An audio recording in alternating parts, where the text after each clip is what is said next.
Okay. Hello, everyone. Thank you for joining us today. Uh, I know it's a Thursday and it is 11, so I'll give a couple more minutes just as people file in.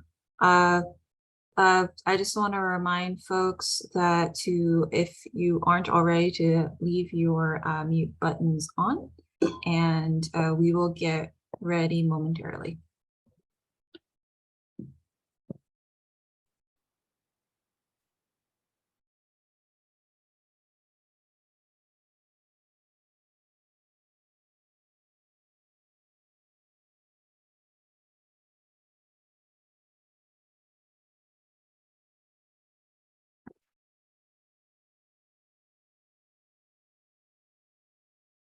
Give another minute.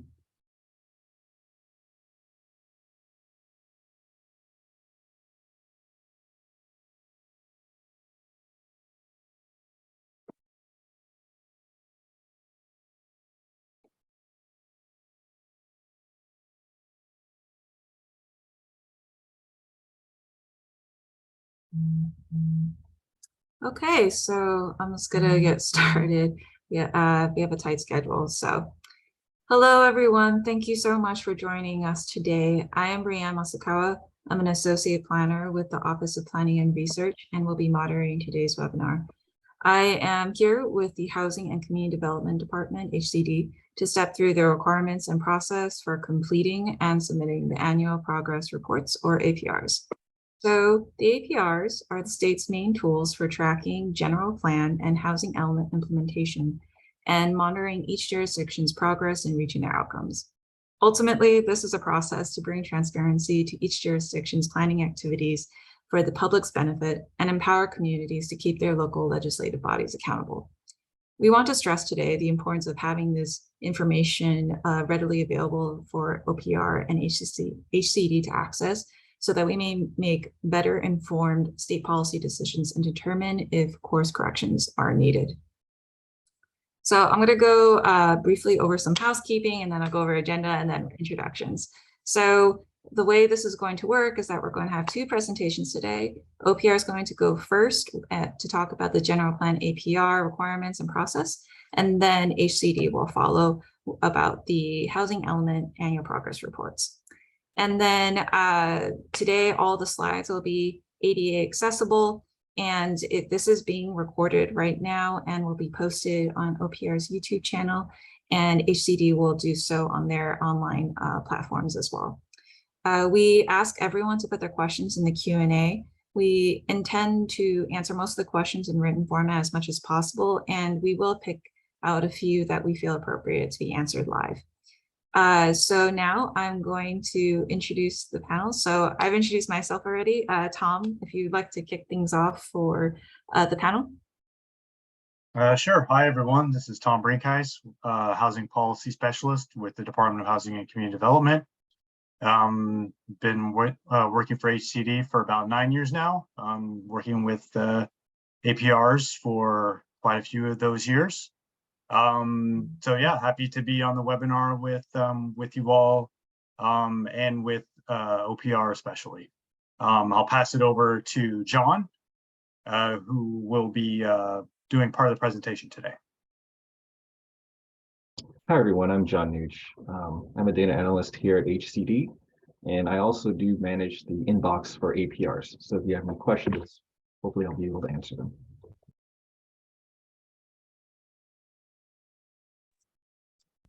And my name is Eric. I'm a housing data analyst in the data innovation unit alongside the other HCD folks here. And I've been here since last year. And so the 2021 APR season was my freshman season of APRs. And so I'm looking forward to helping out again for 2022.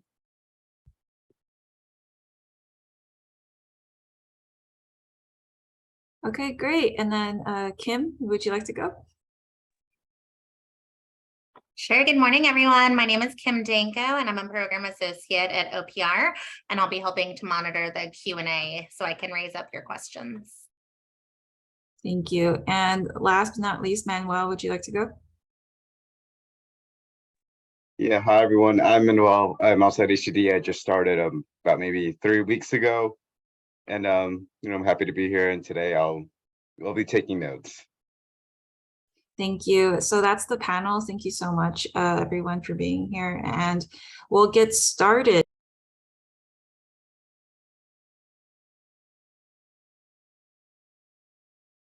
Oh, Brianne, you're muted. Thank you. So we'll get started then with the general plan APR overview. So if you're wondering what OPR is the state's planning agency and serves at the discretion of the governor. We are not a regulatory agency, so our core functions are focused on advising on long-range planning issues and research. And we monitor this process. So just to state, before I get into the progress reports themselves, wanted to go over very quickly on what a general plan is. So it is the long-term vision for a jurisdiction, and contents should be consistent with OPR's general plan guidelines, which are created and updated by OPR about every 7 to 10 years.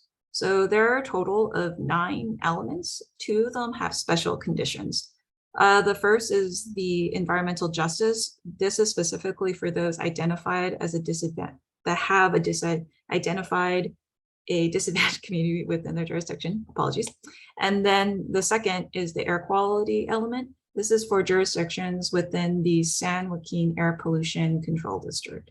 And your general plan can cover many topics from climate change to economic development. So now I'll get into the general plan APR. So this is a document that is to be presented to a legislative body and the public, and it should describe the implementation activities of the general plan for a given year. So right now it can be fiscal or calendar, whatever is appropriate for your jurisdiction. So we do stress that this document should be reviewed by the local legislative body before it is submitted to us. We can go into more of the particulars later, but please remember that. And also that OPR does update its guidance memo to give more information every year.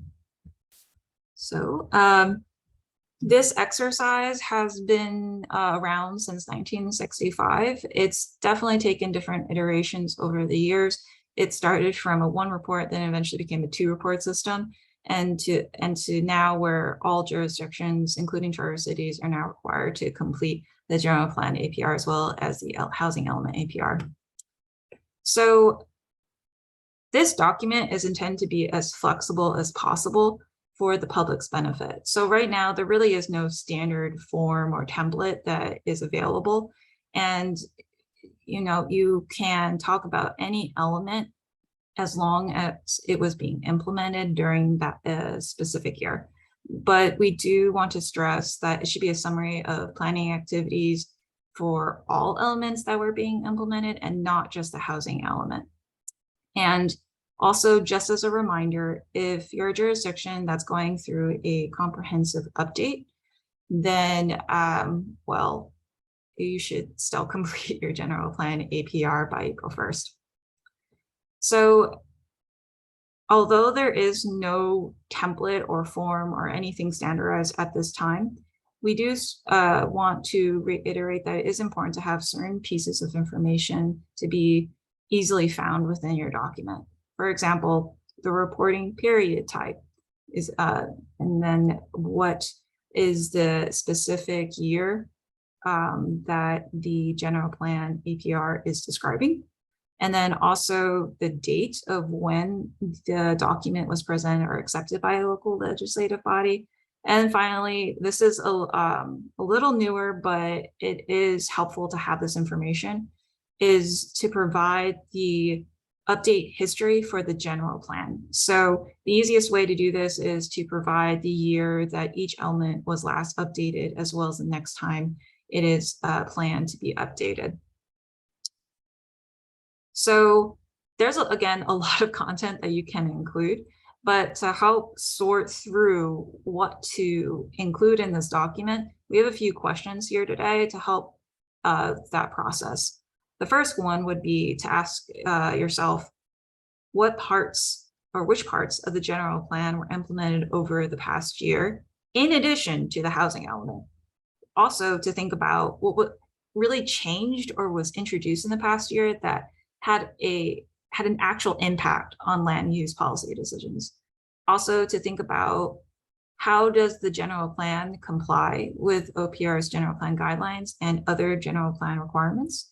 And this is the one I really want to make sure jurisdictions keep in mind, is to think about how will this information be presented in a manner useful for the public, because at the end of the day, this is for the public's benefit. So I'm going to start going over specific examples that you can include. For example, on this slide, where you can talk about consolidating local legislative priorities, standards, or any other specific reference to planning activity.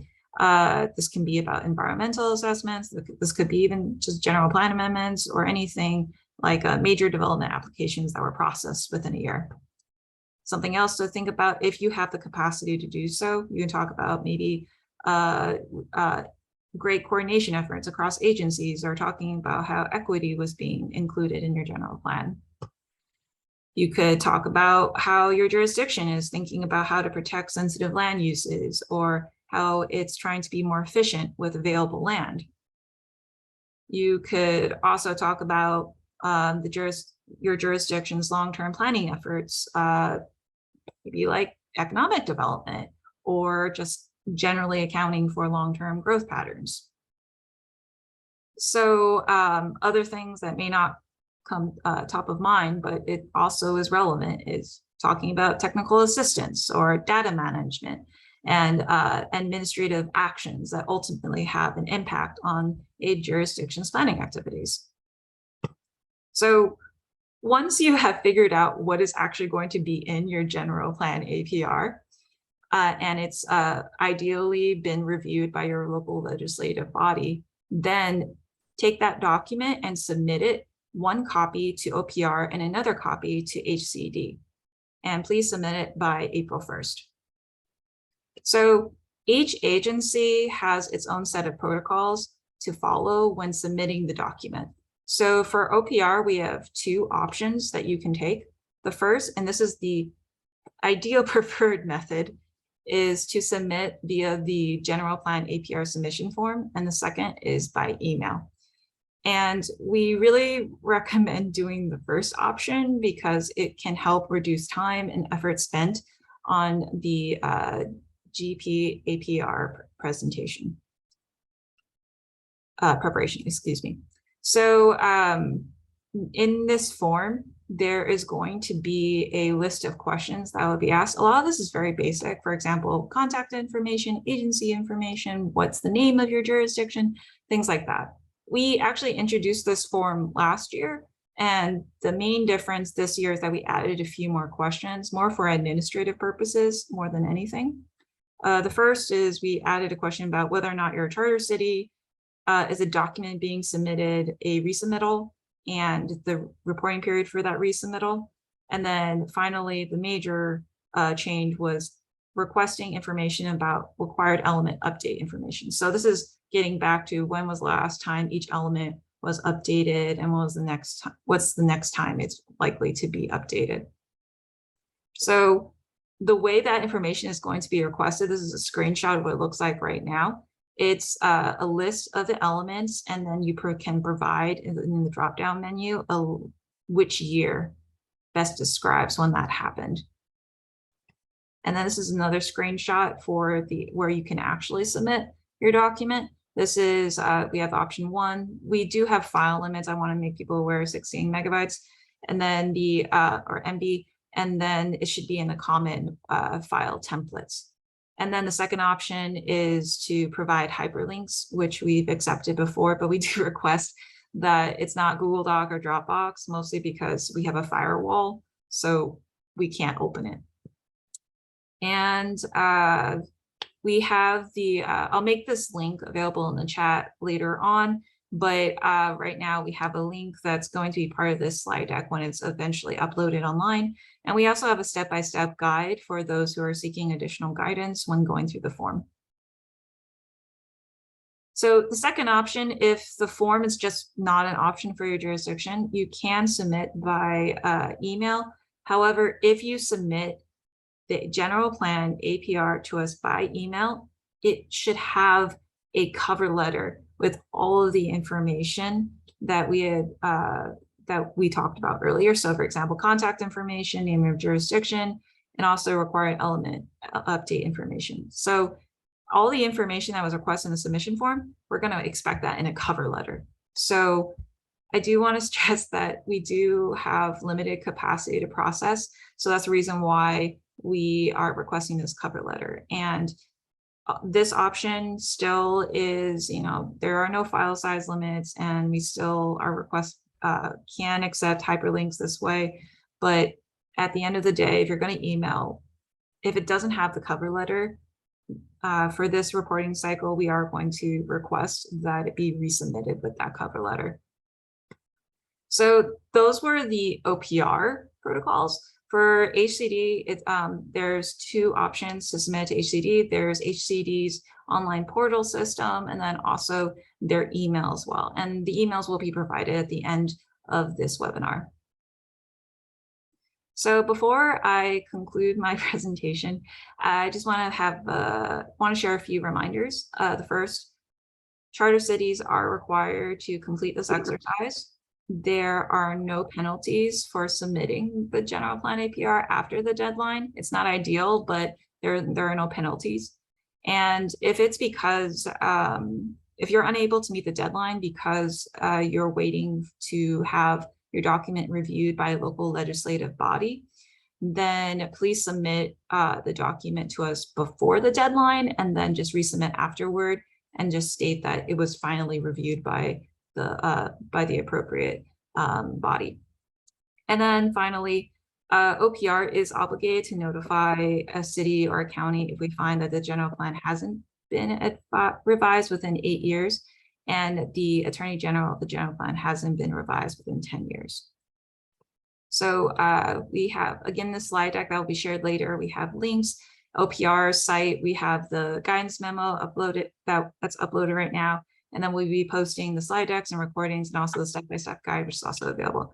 Hi, I just want to remind folks, if you're not presenting, if you could please mute yourselves, that would be great. Thank you. And also we have the HCDs link here as available as well.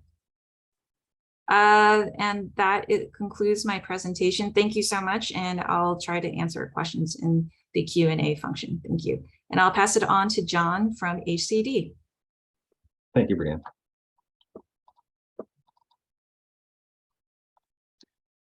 Okay, welcome everyone. Thank you for your interest in this online training for the Housing Element Annual Progress Report, or APR. I'm John Nooch with Housing Policy Division. I'm co-presenting with my colleague Eric Fruth, also in Housing Policy Division. This will be an intro to the APR and a walkthrough through the various tables, and afterwards Tom Brinkhouse will be available for Q&A. So during this webinar, you'll gain a stronger sense of the background and context behind this process, changes for the 2022 version of the APR form, the benefits of completing the APR, a brief overview of the various tables, some helpful features of the form, and how to submit the APRs. To give some context, all jurisdictions in California, cities and counties, are required to prepare an annual progress report on the progress they've made to implement their adopted housing elements. And that requirement is located in Section 65400 of the Government Code. Section 65400 stipulates that the report must be submitted to both HCD and OPR. Jurisdictions are also required to complete a separate APR for their general plans and submit that to HCD and OPR annually. However, this part of the webinar will only focus on the Housing Element APR, or HE APR. The Housing Element APR is due each year on April 1st, and the 2022 APR is due April 1st, 2023. Before we go any further, let me go over some of the benefits of submitting APRs. APRs are woven into numerous state oversight and funding programs. Several of these funding programs require up-to-date submission of APRs, including the Caltrans Sustainable Communities Grant and Permanent Local Housing Allocation Funding Program, also known as PLHA. APRs are how jurisdictions report progress in implementing the housing element and meeting the regional housing need allocation, or RHNA is the acronym. The data helps HCD understand successes and challenges from cities and counties statewide. And this information can help inform future housing policy. Finally, the data from APRs is used to make HCD's SB 35 determination, also known as the streamlined ministerial approval process. This is an overview of the form to orient you to the topics for each table. We have tables A through H, which are each represented by a sheet within an Excel workbook. A detailed explanation of each table's requirements can be found in the instructions. These instructions are your definitive source for guidance. And I'll go ahead and go over the tables. First off is the Start Here tab. Enter the jurisdiction name and all contact information, including the mailing address. There is some conditional formatting in the form. The required cells are highlighted in yellow. Some cells only become yellow once part of the row or table is filled out. That is, once certain tables or rows start being completed, there are accompanying cells in that row that must be completed. The yellow also goes away when you've provided the requisite information, so any yellow in your APR should be a flag for you. All tables have required fields, but they get triggered if you start to fill out the table. So if you have no activity to report in the table because it does not apply to your jurisdiction, or your jurisdiction doesn't have activity to report from the reporting year that is relevant to that table, please go ahead and leave it blank. No need to add any notes, like nothing to report or NA, because this will cause yellow highlighting to erroneously show up in your APR. The APR form has an importer button. This copies over information you entered on a previous year's form. It's useful if you have, let's say, like a housing development that has moved beyond the planning and building process, beyond what was reported in the prior year's APR submission. So you would just need to add the additional activity that occurred for a project during the reporting year, the current reporting year.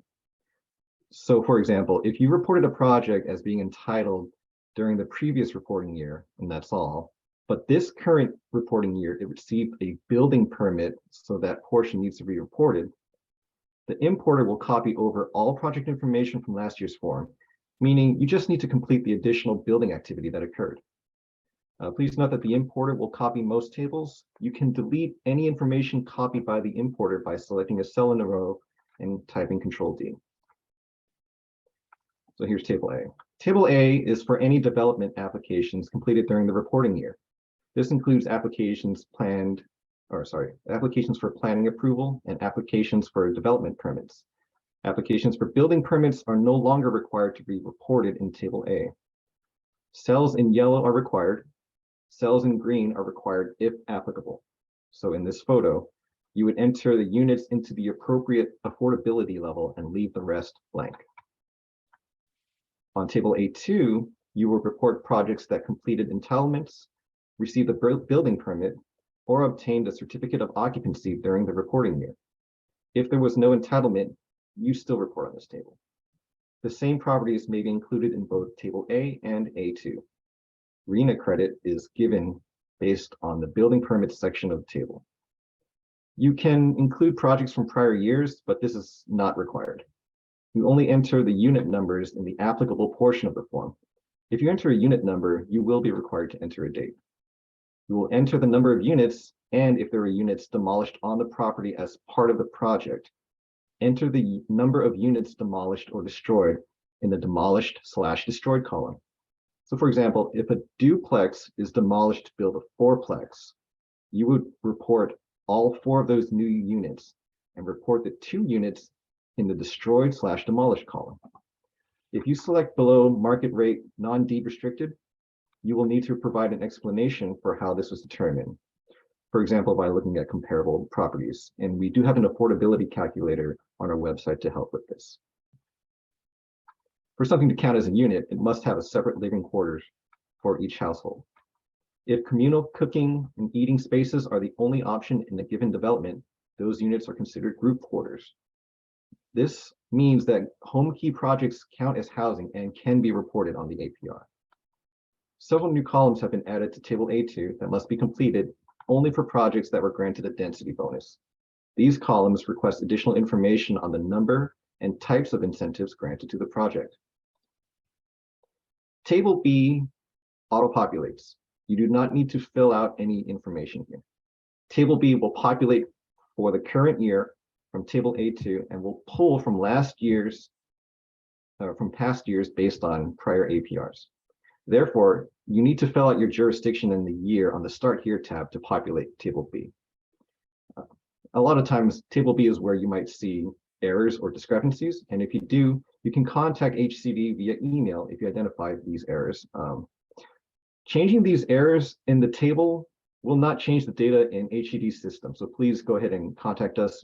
There may be a process where you have to go back and forth emails to update past years. Table C only applies if you rezoned sites due to a program in the housing element or as required by no net loss law during the reporting year. Do not report sites that were rezoned outside of the reporting year. If the table doesn't apply to you, please leave it blank. No need to enter NA or anything like that. Table D reports the status of implementing all housing element programs.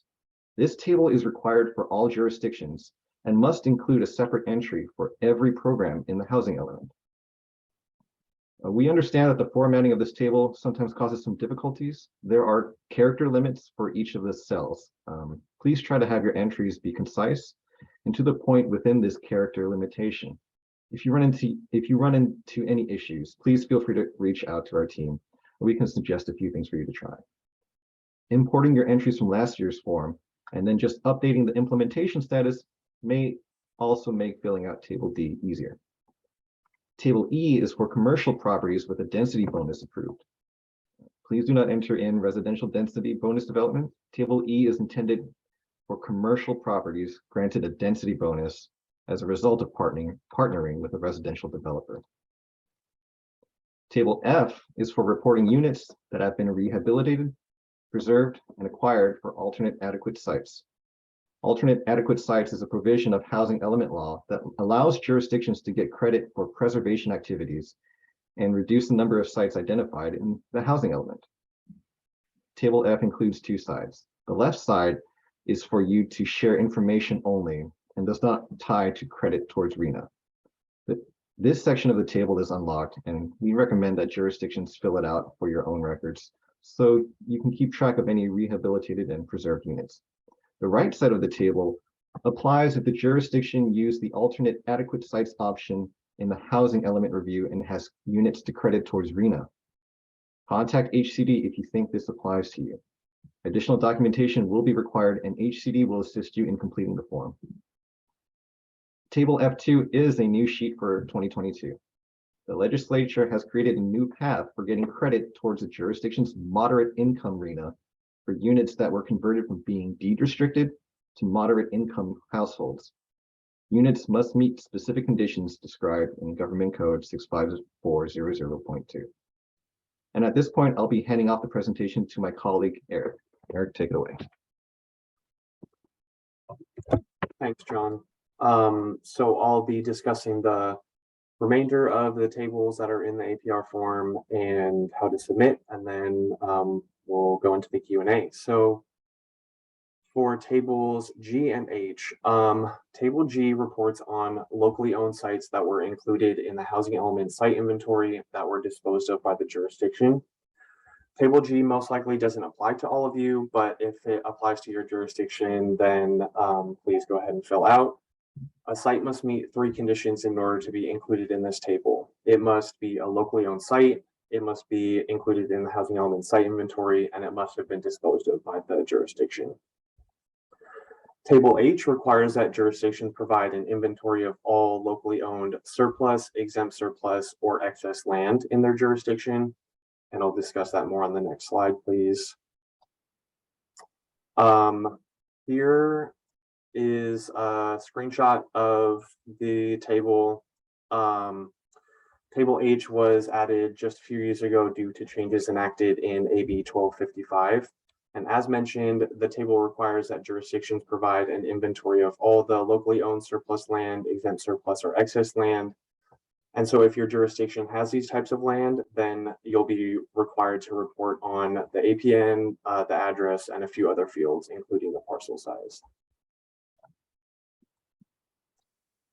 So for tables I and J, both of these are newly added for the 2022 APR cycle. For table I, this one's related to SB 9 units and lot splits. Chapter 162 of the statutes of 2021, i.e. SB 9, requires ministerial approval of certain housing developments within a single family zone that contain no more than 2 units. It also requires ministerial approval for a parcel map for an urban lot split in a single family zone. Units constructed and urban lot splits approved that are pursuant to SB 9 are required to be reported on in this table, in Table I. Table I requires parcel identifier information and a column to indicate if you're reporting a unit that's constructed or a lot split. For units constructed, the unit must only be reported on this table once it is constructed, which would be when a certificate of occupancy is issued. Only report newly created units. So for example, if an existing single family home is converted into 2 units, then only report 1 unit in this section. Another example, if a duplex is newly constructed on a property that previously had no existing units, then report 2 units in this section. And if units are demolished on this site, please enter the number of newly constructed units. Also note that for that any application for a unit must be reported on Table A, as John had discussed, and any entitled/approved unit, permitted unit, or constructed unit must also be reported on Table A2. So there's some overlap between the tables A and A2 and then Table I here. For Table J, only report student housing developments for lower income students that was granted a density bonus pursuant to Government Code Section 65915. That's likely a pretty narrow group of housing developments that are going to qualify. But if they do for your jurisdiction, then you'll be reporting them on this table. And for this table, please ensure that developments are meeting those specified requirements before you include it there. For the summary tables, auto-populate with information on building permits that are issued by affordability type and structure type, the number of applications submitted, and projects that are approved using a streamlined ministerial process. The summary tables are there mostly for your own information. They auto-populate with data that had already been provided in previous tables. And the summary tables can just be easily printed for your own records and for your own knowledge. An important thing to remember is that the totals in the summary tables are counted based on the dates that you provide in earlier tables. So for example, building permits are only going to be counted if the year the building permit was issued matches the reporting period for that APR. So for the 2022 one, it's going to be if it matches the 2022 year. So if you notice that the totals aren't adding up to the right number, then you can first go back and check on your other tables to make sure that you've entered the correct years and that it aligns with the year that you're reporting on. But as always, if you see any error in any of the formulas on this page, definitely feel free to reach out to us. Fine. For the LEAP table, if you're the recipient of a LEAP grant, then you're required to report on the status of the grant in the APR. The tasks that are described here, they're in the leftmost column, should match the tasks that are described in your LEAP application. And one thing to note is that you should only start reporting on this after you've executed a contract with HCD. And some conditional formatting in the form, John went over this as well, but probably the most common reason that APR submissions fail is because of missing information. So the conditional formatting in the form helps you to identify some areas where that might be the case, where you still need to fill things out. Anything in the form that's highlighted in yellow is required. And anything that's in green is only required if the fields apply to your project, i.e. the line item or the row that you're filling out. So for example, in table A2, which is the screenshot on the slide, once an APN is listed for the project, the required fields, in this case, the street address and the unit count, are going to become highlighted in yellow. And then for the section with the orange column headers, for that section, you can see the cells there are highlighted in green, and that's because those cells are only required if it's relevant to that project that you started to fill out. So if you've issued an entitlement during that reporting year, then you'll be filling out those cells for that line item for that project. Next slide. And then the Finish Here tab, this one contains a few additional tools that can assist you in completing the APR form. The first tool is a validator, which is going to run a check on all the required information throughout the form. The validator is going to create two files.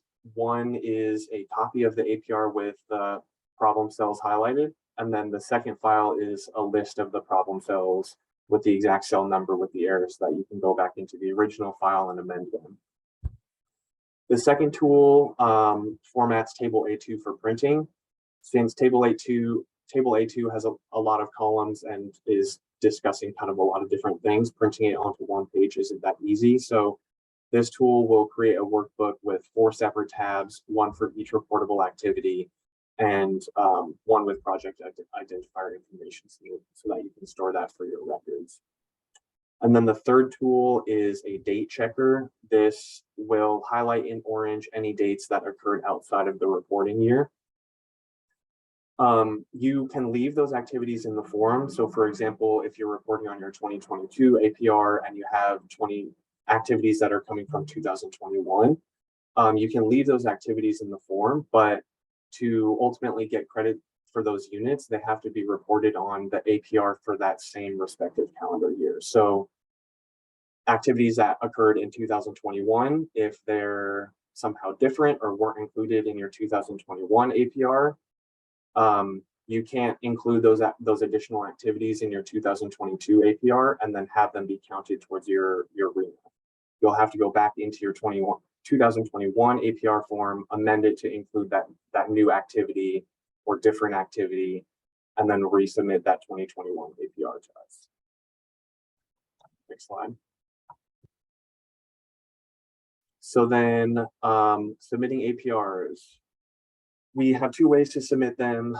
First, we have that online system that Brianne had mentioned that allows you to upload the form yourself. You'll be asked to log in, but if you don't know your username and password, you can just reach out to us and we'll send it to you. And the link to the online system is in the APR form and then up here on the screen. But you can always just submit the 2022 APRs to us by email at apr@hcd.ca.gov. And please send the Excel workbook, no PDFs, please. And then for the housing element APR that's meant to go to OPR, please email them and follow Brianne's directions before. And so, yeah, please send them the completed Excel workbook at their email, which is opr.apr@opr.ca.gov. Slide. So new provisions for APR enforcement. AB 2097 gives HCD authority to refer violations of Government Code 65400 to the Attorney General. And HCD now has authority to request corrections in the APR and reject an APR if those corrections are not made. And last slide for me. Again, all 2022 APRs are due on April 1st of next year. But HCD is here to help. So if you run into any issues during the submission process, definitely reach out to us. Our email or our team is always monitoring that email inbox, and we're happy to help in any way that we can. So definitely send a message if you need. And other than that, we're excited about the collection of this data. It gives us a pretty good look into some aspects of housing in California. So we really appreciate all the work that you all as jurisdictions put into making sure that the data is correct and accurate and comprehensive. So thanks so much for that. And just like you all, HCD works hard to adapt to the new requirements that are set forth by the legislature. So thanks everyone for your time today. If you have questions, Tom is going to be answering those during the Q&A section, and I'll hand it off to him. Thanks so much.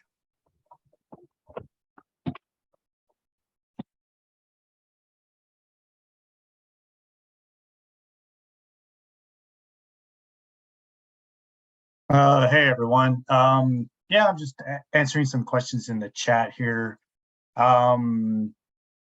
So I guess, yeah, I was typing out the answer for the question around how other jurisdictions, or if other jurisdictions collect estimated sales prices or rents when they receive approved permit applications. And I would say it's definitely a common question that we have around, hearing that a lot of jurisdictions do not do that. So I think for the purposes of, trying to gather this data and needing to report it on the APR, we would encourage jurisdictions to maybe do a little bit of this data collection up front when a project is being submitted around what they think the estimated rents or sales prices of the units would be, understanding that the developer may not, I mean, they may know, but they may change as the project, as the market changes and so forth. So, it's, I think, asking that information up front. I think of bigger projects the developer may know of, if it's something smaller like ADUs, that are being built by a homeowner. You may not feel comfortable asking that question. The homeowner themselves may not know. They might not be charging any rent. So it might help to, do something like a survey, of sort of these developments when they're coming through. Maybe let them know that the data is, being, you'll do your best to make the data anonymous. Maybe you can start out with just a sample, so that it's maybe less burdensome on staff. But I think the message is, generally the requirement to report on the rents or sales prices is not going to go away. I think the legislature is very interested in getting as much data on the housing, market, housing conditions in the state as possible. So, I think there's other options to sort of look at comparable units. So there's things like the Z estimate from Zillow. There might be, looking at other real estate listing sites to sort of gauge the market, looking at number of bedrooms, square footage of the units that are being proposed, do some sort of comp analysis. I understand that, you all are planners, you're not necessarily, real estate experts, and this really is the work of like agents, what they do when they determine sales prices and stuff like that. So, but I think we're going there, as, trying to come up with ways to collect this data. I think we at HCD are also going to be looking at more ways that we can provide more resources to you all, in an attempt to maybe do some of this work up front for you. Unfortunately, nothing to announce on that front today, other than we have the new affordability calculator out, which allows you to input those estimated sales and rent prices and then assign the affordability to it. So that's kind of the easy part, but actually getting what those estimates might be is a little tougher. So yeah, hopefully you can sort of, in your permit intaking process, maybe you can add this to, part of the process of where you're getting this information up front. So anyway, lots of other questions I think popping up. See if I can get to some more here. I think there was a question around if there's surplus land but no APN, it's excess right of way. I may need to look at the exact requirements of what's needed to be reported in that site's inventory. If you're in doubt, I would say if there's no APN, just put an NA in the APN column, and then you can elaborate in the notes on what exactly that property is when you report it to, when you complete in the report. Other question around surplus land. For surplus land, the land needs to be designated as surplus land during a city council meeting by the local jurisdiction before the surplus land can be reported. So the requirement is to report on surplus or excess. Now, I don't think there's a statutory definition of what excess is, but I believe that you, as a local agency, would probably determine a land is, is excess before it's actually formally declared surplus. So I think if a property is sort of being considered to be designated surplus, you can consider that excess, and then you would need to report it on the APR. Location where you can see all SB 35 applications processed or received statewide. For that, I would, I'll just type the link in the chat here to our APR dashboard. And you can look at where SB 35 projects have been reported. Any other questions here? Hey, Tom, so I'll just take a moment to answer one question that came up as well. There are a lot, so please feel free to use that Q&A function. So there was one question about the general plan that have and about updates and what it means when if it hasn't been updated in 8 years. So the language is pretty simple, and I could put the link in the chat of where that is located. Let's see. I have to. Okay, I'll add it after I answer this question. But generally speaking, what OPR is really looking for is whether or not the general plan has been consistently updated to reflect the interests and values of each jurisdiction. So what that means is what we're looking for is we're not seeing extremes. So we've had some jurisdictions where it's been evident that their general plan, no part of the general plan has been updated for 20 years, or there hasn't been any update at all. So what we're talking about is, has there been any amendments being made? Has there been any interest or even effort to collect input from the community and make sure that it is still reflecting their values? So that's what we're really looking for. I can provide more information after this webinar if you want to have a more thorough discussion, but that's that's generally what we're describing. So, yeah. Okay. Yeah, I think we have a couple questions. It looks like there's some more. Oh, chat is disabled. Oh, okay. Well, I'll put those, I'll type that into the answer. Let's see, what other questions do we have?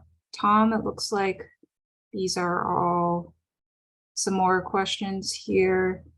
Okay.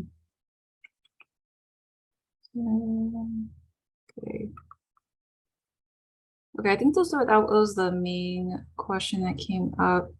So, Tom, any other questions you want to answer live?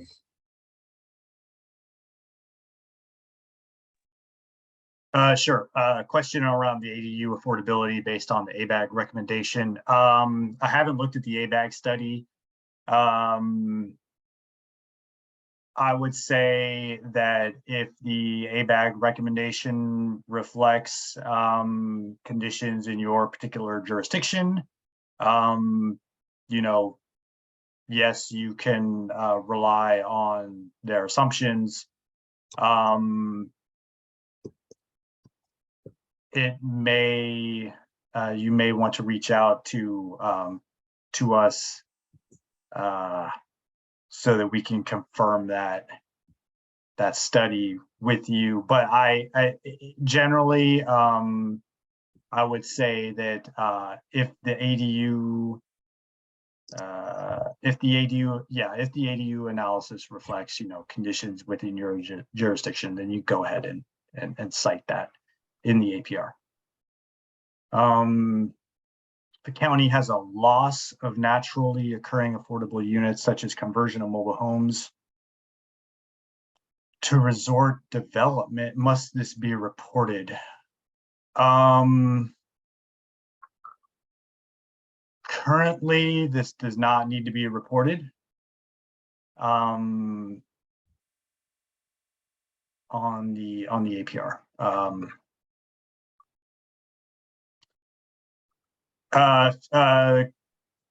SLA. So if any SLA questions, I think you can send to publiclands@hcd.ca.gov. I don't want to speak for things around the Surplus Land Act that I'm not 100% sure of.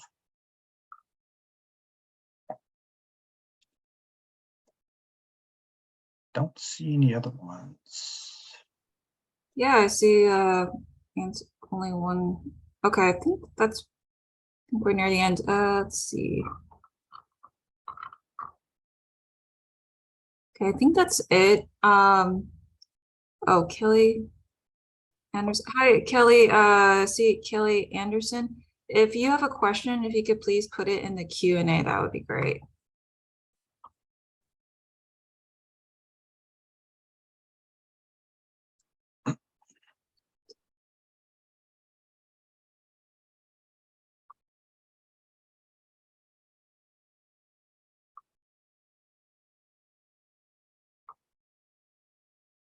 Okay. All right, then. I think Sorry, just a link reports the page is moved. Was that something on HCD's website? I know our website is being updated and there's things that are moving around. So was that the link to the affordability calculator, or was that something else? I did drop that link in, so it might have been that one. Yeah.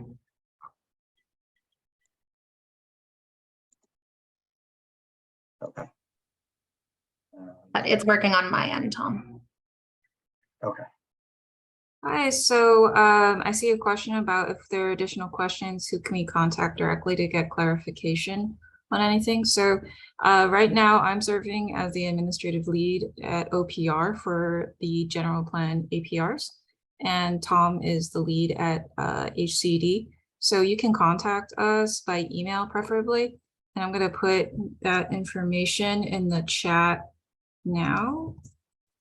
So let's see, just copy and pasting. So if you have any other questions, I would advise going through email first, and then someone from one of the teams will reach out. And then let's see. Okay. All right, I think we're near the end of time. So I'm gonna close the Q&A now. I just want to thank everyone for attending today. We really hope that the guidance that we've offered today has provided more clarity to the process. And of course, we are more than happy to answer questions outside of this webinar to provide even more assistance if needed. And just as a reminder to please send your APRs to OPR and HCD by April 1st. And please contact us at the email addresses provided in the chat. And if anything comes up, again, send a question to those emails. And so anything else, Tom, that you would like to close out before we conclude? I think we might be 5 minutes early. Yeah, no, just thank you all for joining. Please, if you have any questions, feel free to reach out at apr@hcd.ca.gov. We're happy to answer questions around how to complete the form, what you need to report on the form, if you're having issues with the form, with, you know, just using it in Excel, functionality, copy and paste, like we understand the form can be kind of difficult to work with, but please feel free to reach out to us, and we are happy to help you. Also, there are questions around revising old APR forms. Yeah, please feel free to do that as well. So if you see something in the past that needs to be corrected, we will accept those old APR forms with changes too. So that's it. All right. Thank you so much, Tom. And thank you to everyone here. I hope everyone has a great day, and hopefully we answered all your questions. Goodbye.